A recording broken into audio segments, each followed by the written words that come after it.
The sky above New Sol turned white, then red, then black. Deho was in his office on Earth when the transmission cut off. One moment he was watching his daughter wave at the camera from her apartment balcony on Harmony 7. The next moment, static. He stared at the screen for 3 full minutes before his hand started shaking. Deep down, he already knew. A father always knows. The first confirmed reports came 20 minutes later. Orbital bombardment. The Vrath Empire had positioned their fleet above the colony world and fired everything they had. 2.3 million souls lived on Harmony 7. 2.3 million humans who had spent 15 years building farms, schools, and homes on a planet that smelled like cinnamon and rain. Now they were ash. President Minji sat in the Situation Room and watched the footage. Every satellite, every security camera, every personal device had recorded those final moments before the electromagnetic pulse wiped them out. She watched families running. She watched the defense shields fail after the first 3 shots. She watched the 4th shot turn the northern continent into glass. Madam President, her military advisor said, "The Galactic Council is calling. They want to express their condolences and discuss appropriate responses." Minji did not move. She watched a recording of a school bus trying to evacuate. It never made it past the 2nd block. "Tell them we need 48 hours, she said quietly. 48 hours for what? To decide if we want condolences or justice. The galaxy held its breath during those 48 hours. Earth went silent. Every human station, every colony, every ship stopped transmitting. The Galactic Council sent 17 different messages. All went unanswered. The Vrath Empire issued a statement claiming New Sol had been harboring weapons of mass destruction. No one believed them, but no one contradicted them either. On Earth, Minji met with her cabinet behind locked doors. Admiral Deho flew back from the lunar shipyards.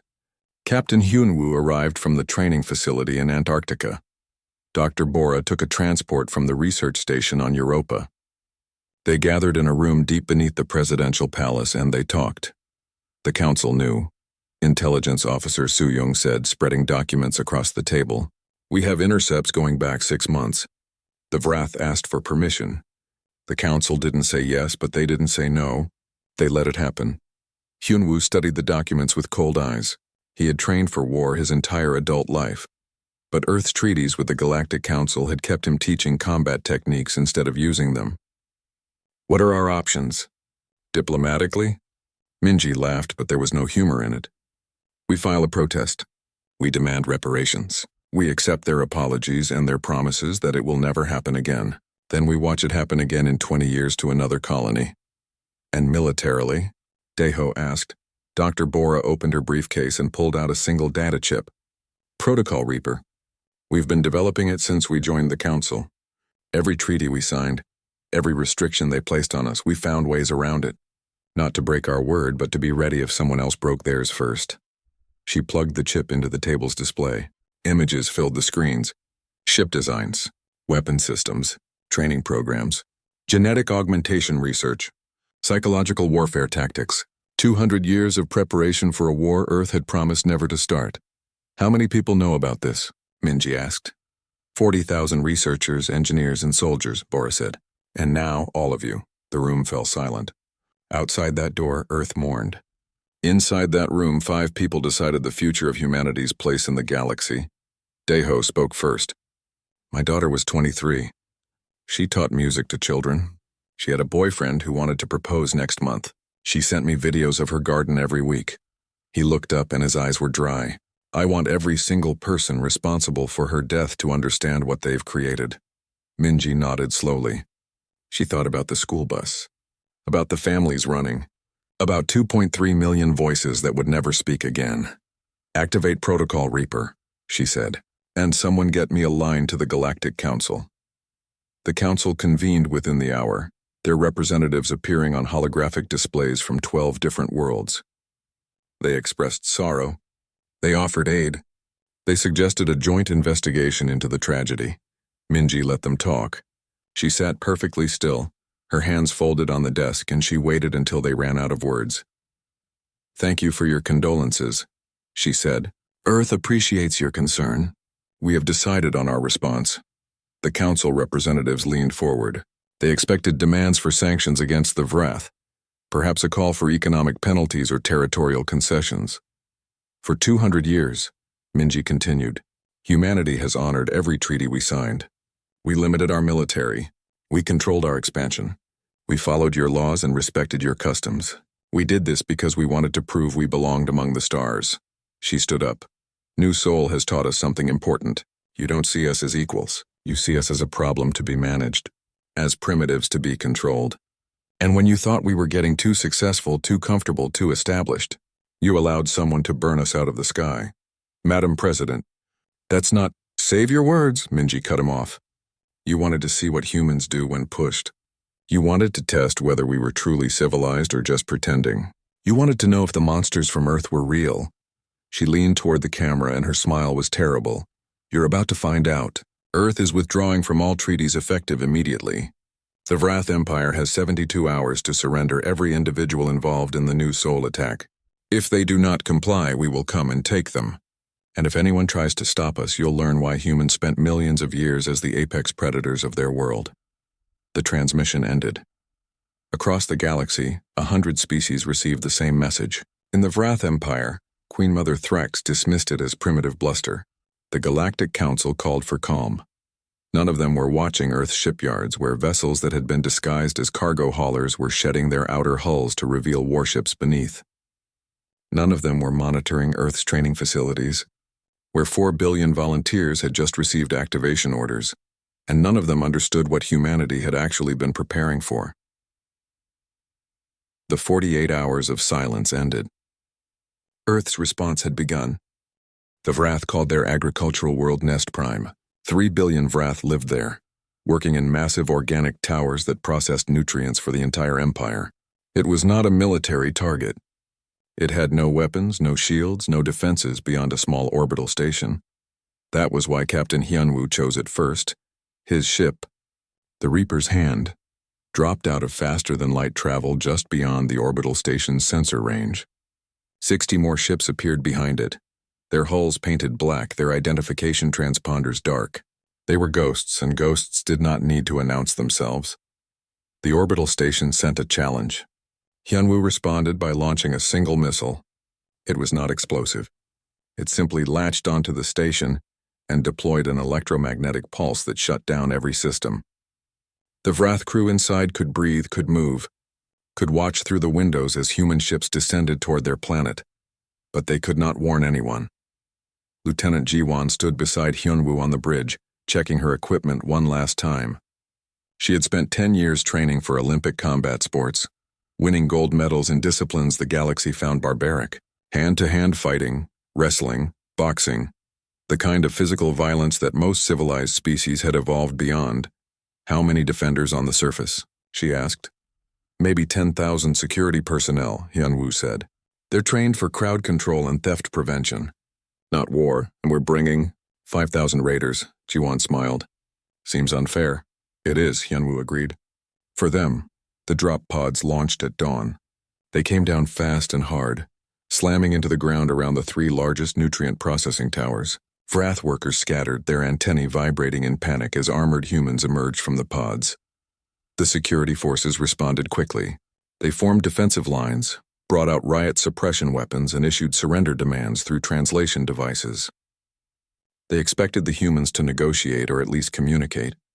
Hyunwoo's raiders went through them like a storm through paper. The Vrath were strong. They had natural armor plating and 6 limbs, but they had never evolved to fight. Their species had achieved dominance through cooperation and overwhelming numbers, not individual combat. They had no instinct for violence, no genetic memory of tooth and claw. Humans had both. Corporal Taman reached the first security checkpoint and vaulted over the barrier before the Vrath could activate their sonic disruptors. He hit the first guard with his shoulder, a full-body impact that sent the insectoid sprawling. The second guard raised a weapon. Taman caught the weapon, twisted it out of the guard's grip, and used it to sweep the legs of a third guard rushing in from the side. It took him 11 seconds to disable all 5 guards. He did not fire a single shot. This was not mercy. This was a message. The raiders moved through Nest Prime like water finding cracks in stone. They did not destroy the nutrient towers. They did not massacre civilians. They disabled security forces with brutal efficiency, and then they waited. standing guard in the central plaza of each major city. When the Vrath military finally arrived 6 hours later, they found something that confused them completely. The humans had taken control of 3 entire cities and then stopped. They were not looting. They were not executing prisoners. They were just standing there, weapons ready, watching.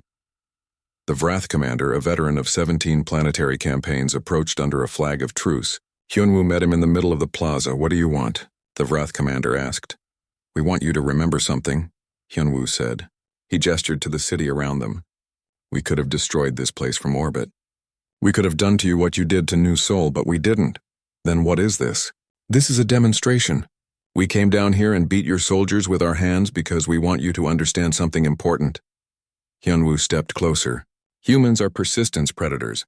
Back on Earth, before we had technology, we used to hunt animals by chasing them until they collapsed from exhaustion.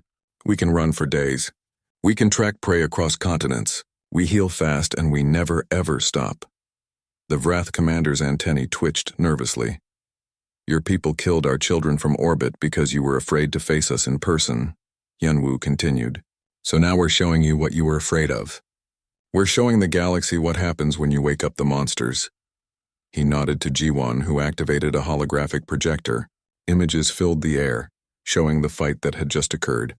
Every guard disarmed, every checkpoint taken, every security force routed, all without lethal weapons. "Send this to your queen mother," Hyunwoo said. "Tell her that Earth has 40,000 soldiers like us. Tell her that we're coming for everyone who approved the attack on New Seoul.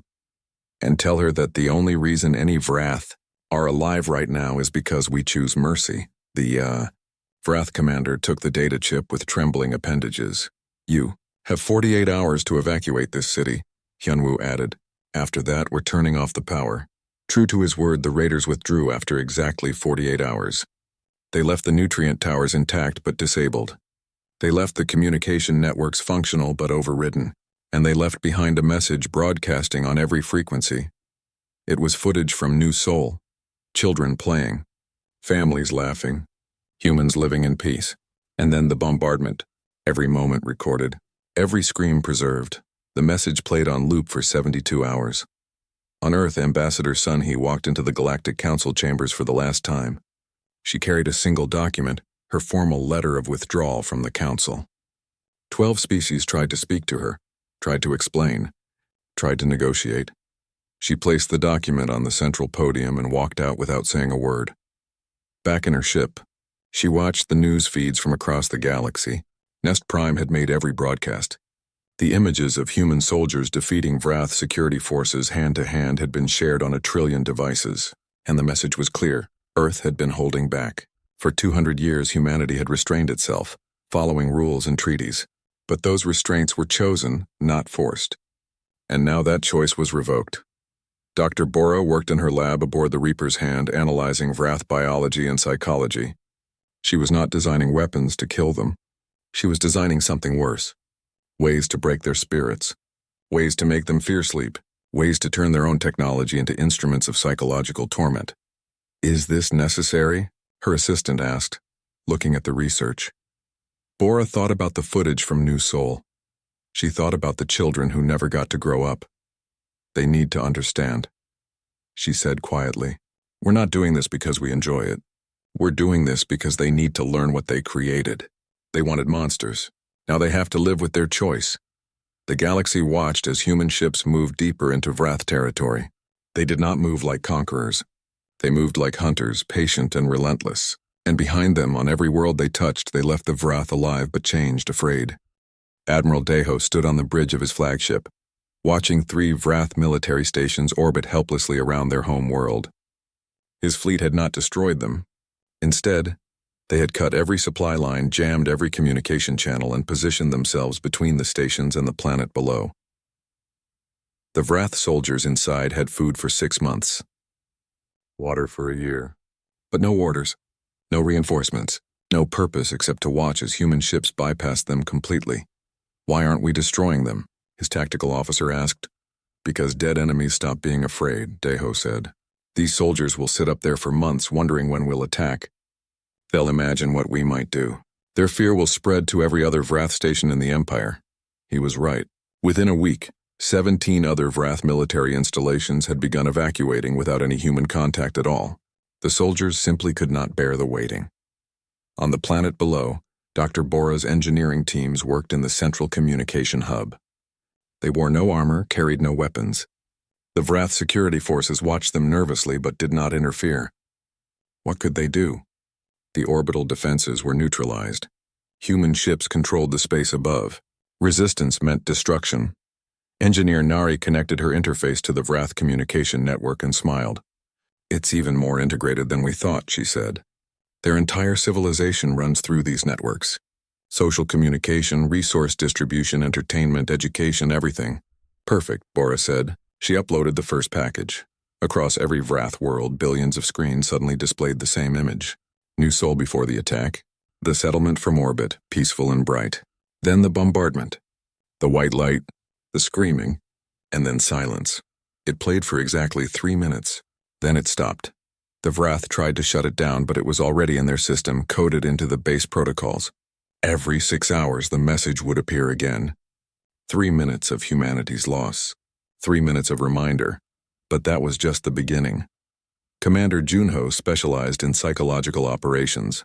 He had studied every species in the galaxy, learning their fears, their instincts, their breaking points. The Vrath, he had discovered, were creatures of routine and comfort. They needed specific light cycles to sleep. They needed particular temperature ranges to feel secure. They needed constant communication with their hive to feel connected. Junho gave them none of these things. The environmental systems on Vrath worlds continued to function perfectly. The temperature stayed comfortable, the air remained clean, the water ran pure. But the lighting began to shift. Not dramatically, just slightly off schedule. A few minutes early one day, a few minutes late the next. Enough to disrupt their sleep cycle without being obvious sabotage. The food synthesizers worked without any mechanical problems. But the taste changed. Every meal now had a faint aftertaste of something bitter. Not poison. Not harmful. Just unpleasant. Every single meal for every single Vrath tasted wrong, and the communication networks hummed with a constant, almost imperceptible static. Not enough to prevent conversation, but enough to make every interaction slightly more difficult, slightly more frustrating. "This is cruel," Nari said, watching the psychological effects data stream in. "They killed 2 million children," Junho replied without emotion. "This is mercy." The Vrath Empire's Queen Mother, Threx, watched her civilization begin to fracture. Not from military defeat, but from exhaustion. Her people were not dying, but they were not living either. They existed in a state of constant low-level stress, unable to rest, unable to feel safe, unable to escape the reminder of what they had done. She called an emergency council with her military commanders and chief advisors. "We must negotiate," she said. "The humans are not following standard warfare protocols. They are not trying to conquer us. They are trying to break us." "Then we fight back," General Crixton said. "We launch a full assault on their solar system. We destroy Earth itself." "With what?" Threx demanded. "Half our fleet is trapped in their own stations, too afraid to move. The other half is scattered across the Empire trying to maintain order. And our soldiers are exhausted from lack of sleep." "We are the Vrath Empire," Crixton insisted. "We have conquered 17 civilizations. And those civilizations fought with honor," Threx said quietly. "The humans are not fighting. They are hunting. And we are the prey." She sent envoys to negotiate. 3 ships carrying her most skilled diplomats, broadcasting peaceful intentions on every frequency. They approached the human fleet with their weapons disabled and their shields down. The human ships let them come within communication range. Then Captain Hyunwoo's voice came through their systems. "Your envoys can deliver a message to your Queen Mother. Tell her that negotiation happens when both sides have something the other wants. Right now we want justice for New Sol." "What does she want? To stop being afraid? That's not negotiable. Fear is what she earned. Please," the lead envoy transmitted.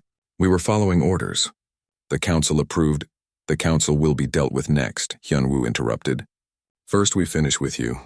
Your Queen Mother has 48 hours to surrender every individual who participated in planning or executing the attack on New Sol. Every single one. If she complies, we will consider discussing terms. If she does not, we will continue our current operations until your entire civilization forgets what peace feels like." The envoys returned with the message. Thrix listened in silence. He means it, she said. The humans will not stop. Then we give them what they want, her chief advisor suggested. We surrender the responsible parties. That includes me, Thrix said. I approved the attack. I gave the final order. The council fell silent. Meanwhile, across the galaxy, other species watched with growing horror. The Galactic Council called 17 emergency sessions. They debated intervention. They discussed sanctions against Earth. They argued about the definition of war crimes, but none of them moved to stop humanity, because they had all seen the footage from Nest Prime. They had all watched human soldiers defeat Vrath forces hand to hand. They had all noted that Earth's actual military strength was still unknown. The ships they had seen were older models. The soldiers they had watched were standard infantry. If this was humanity holding back, what would humanity unleashed actually look like? Several council species quietly began evacuating their border worlds nearest to human space. Admiral Deho reviewed the daily reports in his ready room. Vrath military effectiveness was down 40%. Civilian morale was collapsing. Resource distribution networks were strained not from damage but from inefficiency, as exhausted workers made mistakes. We're winning, his first officer said. No, Deho corrected. We're teaching. There's a difference. He looked at the photo on his desk, his daughter, smiling in her garden on New Sol. She had sent him that picture 2 days before she died. They need to understand what they took from us, he continued, and they need to understand that the only reason they still exist is because we are better than them. We could have done to their entire species what they did to New Sol. We chose not to. That choice is the lesson. His first officer hesitated. Sir, some of the crew are asking if this is worth it. The psychological warfare, the slow approach. They want to just end this. Deho stood and walked to the viewport, looking out at the Vrath homeworld below. The galaxy thinks humans are monsters because we're good at violence, he said. We need to show them that we're monsters because we're good at restraint. Any species can destroy. It takes real strength to choose not to. Below on the Vrath homeworld, Queen Mother Thrix made her decision. She ordered her communication networks to compile a list. Every commander, every officer, every pilot who had participated in the New Sol attack. The list included her own name at the top. She transmitted it to the human fleet with a single message. We surrender. Please let it stop. The Galactic Council chambers had stood for 3,000 years, a monument to peaceful cooperation between species. Today it felt like a tomb. 12 species sat in their designated sections, their representatives chosen for diplomatic skill and political wisdom. They had gathered to address what they were now calling the human crisis. For 6 weeks, Earth's forces had systematically dismantled the Vrath Empire without firing a shot in anger. The psychological warfare had been so effective that 3 Vrath colony worlds had simply surrendered without any human forces present. It was terrifying. We must act, Ambassador Velcor of the Hessian Collective announced. His species were philosophers, known throughout the galaxy for their measured wisdom. Humanity has violated every principle of civilized warfare. They violated nothing, Counselor Velton said quietly. The elderly Kirith female was one of the few who had opposed allowing the Vrath attack on New Sol. They withdrew from all treaties before taking action.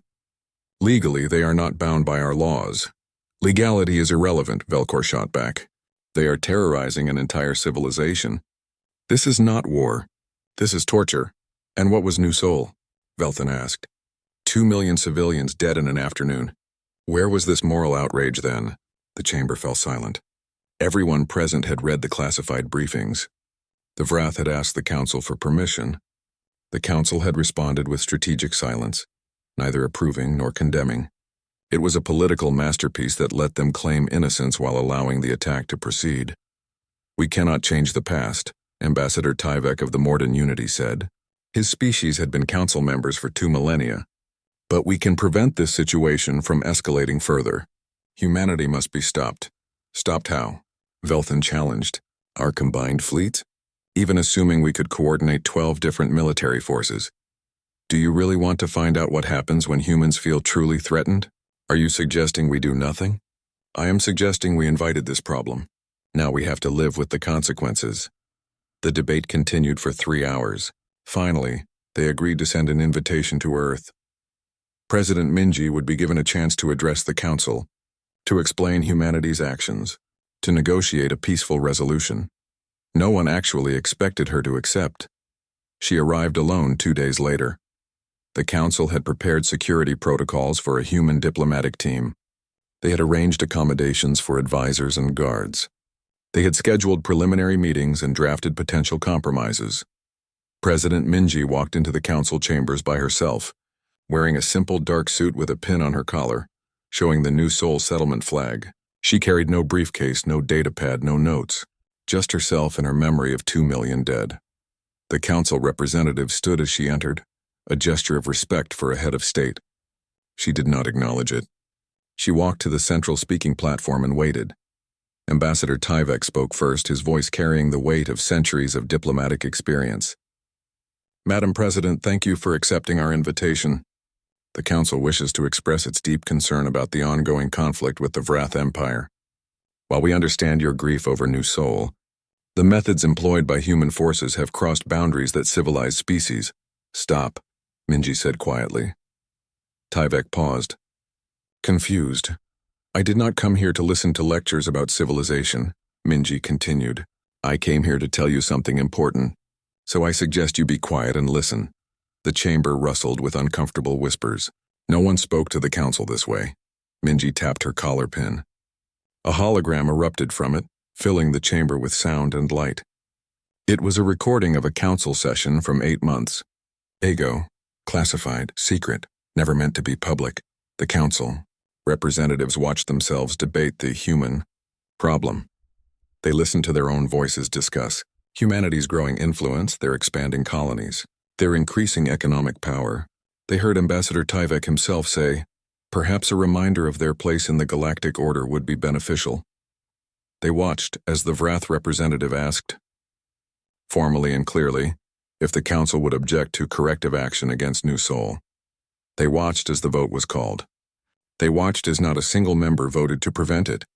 Instead, they voted to abstain, to delay, to form a committee to study the issue. The Vrath representative had smiled and left. 2 weeks later, New Seoul burned. The recording ended. The chamber was absolutely silent.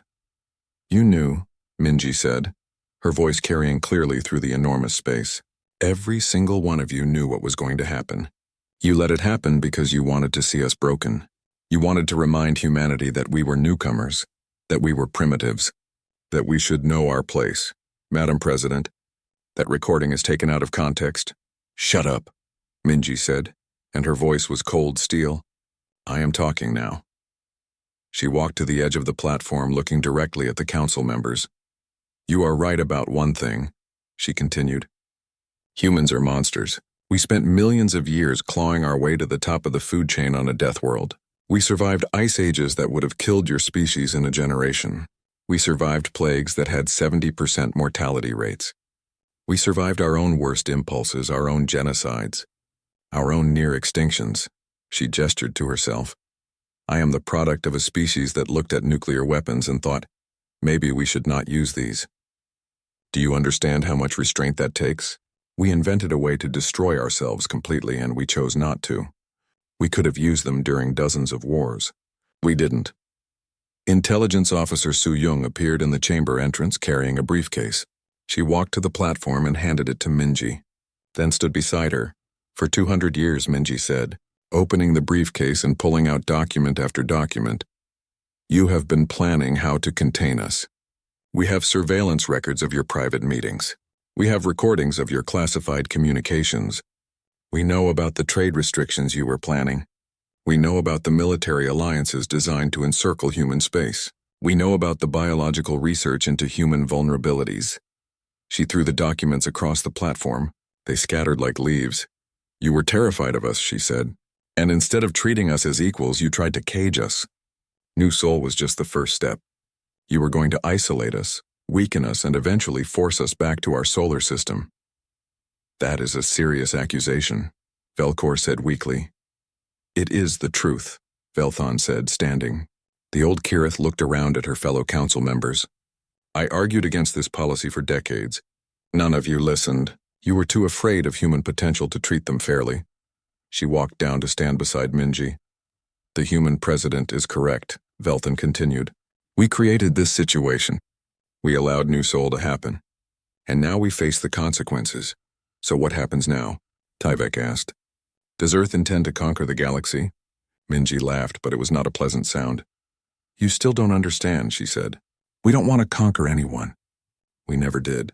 We wanted to be left alone to build our homes and raise our children. We wanted to trade fairly and share knowledge. We wanted peace. She picked up one of the documents, a treaty proposal from 40 years ago that would have given Earth equal status with other council members. It had been voted down 11-1. But you would not let us have peace, Minji said. You needed us to be the monsters you imagined. So fine, we will be monsters. We will show you what it means to awaken something that chose to sleep. The Vrath learned this lesson. Now it's your turn. What do you want? Velthan asked gently. Minji looked at the elderly Kirith, who had been humanity's only ally in the council. The council is dissolved, Minji said. Effective immediately. Earth is establishing a new galactic authority, and every species will have equal representation. No more secret votes. No more political games. No more allowing genocide because it serves someone's agenda. You cannot just dissolve the council, Velcor protested. Watch me, Minji replied. Earth's fleet is currently positioned near every council homeworld. Not as a threat. As a guarantee. You will either accept the new order or you will explain to your citizens why you chose war over cooperation. She turned to leave, then paused. Oh, and one more thing. Earth is rebuilding New Soul, and every council species will contribute resources, technology, and labor to the project. Consider it reparations for your silence. President Minji walked out of the council chambers. Velthan followed her, as did representatives from 4 other species who had quietly opposed the anti-human policies. Behind them, the old galactic order crumbled into history. The Vrath Empire's surrender was supposed to end the war. Queen Mother Thrix had transmitted the list of everyone responsible for New Soul. She had offered reparations, territory, anything Earth wanted. She had begged for mercy. Admiral Deho had accepted the surrender. He had taken the war criminals into custody. He had begun organizing trials. And then the sensors detected 40,000 Vrath warships gathering at the edge of their territory, all heading in one direction, toward Earth. It's a coup, Intelligence Officer Suyung reported on the command channel. General Crixton refused the surrender. He has taken control of what remains of their fleet. He's calling it the last flight. They're going to attack Seoul directly. Captain Hyun-woo stood in the briefing room of the Reaper's Hand, studying the tactical display. 40,000 ships. It was nearly everything the Vrath had left, stripped from defense forces across their entire empire. They had committed to total extinction. Either they would destroy humanity's homeworld, or they would die trying. How long until they reach Earth? He asked. 36 hours at their current speed, Suyung replied. Can we stop them? Our fleet in Vrath space has 3,000 ships. We could harass them, slow them down, but we cannot stop 40,000 vessels with what we have deployed. Hyun-woo nodded slowly. Then we do not stop them here. We stop them at home. On Earth, the emergency broadcast went out to all 4 billion registered defenders. It was not a draft. It was not a call-up. Every single person who had trained for this moment knew what it meant when the alert reached their devices. The Vrath were coming. Lieutenant Jiwon received the alert while teaching a martial arts class. She looked at her students ranging from age 15 to 60 and saw the same alert appear on all their devices simultaneously. Class dismissed, she said quietly. You know where to go. They did. Every person on Earth had an assignment, a position, a role. The defense of Seoul had been planned and practiced for 2 centuries, waiting for the moment when someone would be foolish enough to attack humanity's home. Corporal Taman was working at a construction site on the moon when his alert came through. He put down his tools, said goodbye to his co-workers, and took the next transport to his designated station, Defense Platform 7, hidden inside the crater Copernicus. Dr. Bora was already at her post on Europa's research station. She had been expecting this. The Vrath were not capable of accepting defeat. Their psychology demanded total victory or total extinction. She had written papers about it. Now she would watch her predictions come true. The Vrath fleet entered the Sol system 34 hours later, 2 hours ahead of schedule. General Crixton stood on his command ship's bridge, looking at the small blue planet in the distance. It seemed so fragile, so vulnerable. All ships begin attack formation, he ordered. We will burn their world as they have burned ours. The fleet began to spread out, preparing for the orbital bombardment. Standard military doctrine: surround the planet, overwhelm the defenses, and destroy everything. They made it as far as Mars before the first mine detonated. The asteroid belt between Mars and Jupiter was supposed to be full of rocks and ice. What the Vrath fleet discovered was that every single asteroid larger than a house had been hollowed out, fitted with sensors, weapons, and a simple AI programmed with one instruction: destroy anything without a human identification code. Thousands of autonomous hunter-killers launched from the asteroid belt. They were not sophisticated. They were not elegant. They were simply relentless, each one carrying enough explosive to damage a warship's hull. Evasive action, Crixton ordered. Point defense engage. The Vrath fleet scattered, their point defense systems lighting up space with weapons fire. They destroyed hundreds of the hunter-killers, but there were thousands more and they kept coming. The fleet pushed forward, accepting losses. They made it to Jupiter's orbit before the second wave hit. Jupiter's moons were supposed to be research stations and fuel depots. What the Vrath discovered was that each moon hosted weapon platforms that had been disguised as industrial equipment. Railguns began firing, hurling slugs of tungsten at relativistic speeds. The slugs were not guided. They did not need to be. At those speeds, even a near miss caused catastrophic damage. The Vrath fleet lost 2,000 ships between Jupiter and Earth, but they kept coming, because 40,000 ships, even reduced, was still overwhelming force. General Crixton knew this. He could see Earth ahead, could see the small orbital stations that made up humanity's defense fleet. Less than 1,000 ships. He had 38,000. All vessels final approach, he ordered. Prepare bombardment solutions. That was when Earth's real defense activated. The moon opened up, literally opened. Sections of the lunar surface slid aside, revealing massive launch bays. Thousands of ships emerged. Not warships like the ones Crixton had been fighting, but something different. Smaller, faster, and there were so many of them. Identification? Crixton demanded. They are not registering as military vessels, his sensor officer reported, confused. They are civilian ships.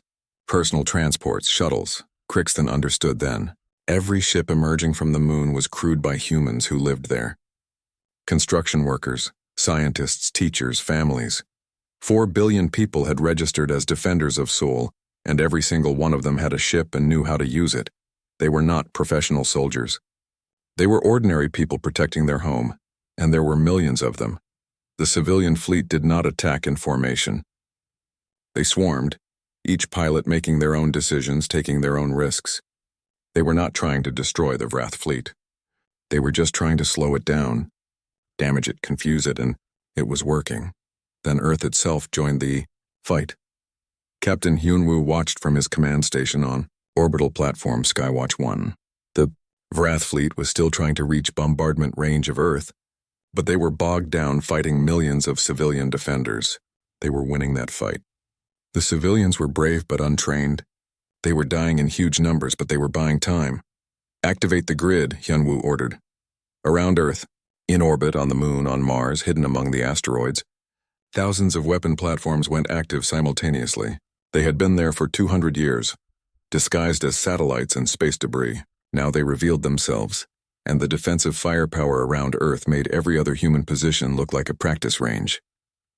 The Vrath fleet stopped advancing, not because they chose to, but because they physically could not push through the wall of fire that Earth had built around itself.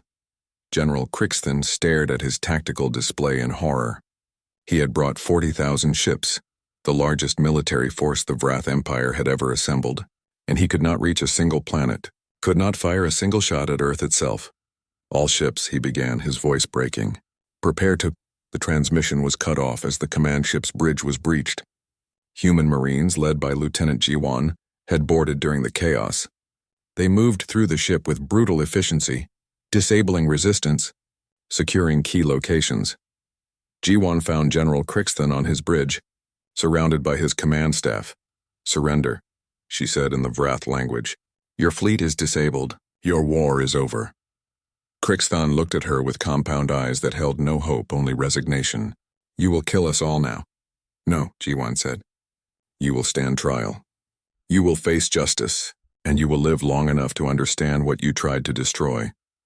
The battle for Seoul ended not with human victory, but with human choice. Every Vrath ship that surrendered was given the same option: stand trial for war crimes or be destroyed.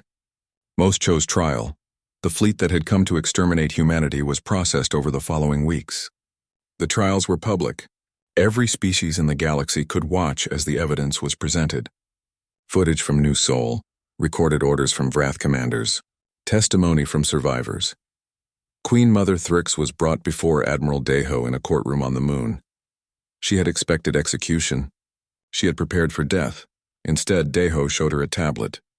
This is New Seoul before your attack, he said. You will watch 1 hour of footage every day. For the rest of your life. You will see the families you destroyed, the children you murdered, the futures you erased. Why? Thrix asked. Why not simply kill me? Because death is easy, Deho said quietly. Understanding is hard. You wanted to destroy us because you feared us. Now you will spend the rest of your life understanding what you actually destroyed. And maybe eventually you will understand why we chose not to do the same to you. The sentence for all captured Vrath was the same. Not death, not imprisonment. Supervised reconstruction. They would rebuild what they had damaged under human oversight. They would learn what they had tried to destroy. Their children would grow up knowing both species, understanding both cultures. President Minji addressed the galaxy 3 months after the Seoul battle. She spoke from the ruins of New Seoul, where reconstruction had begun. The war is over, she said.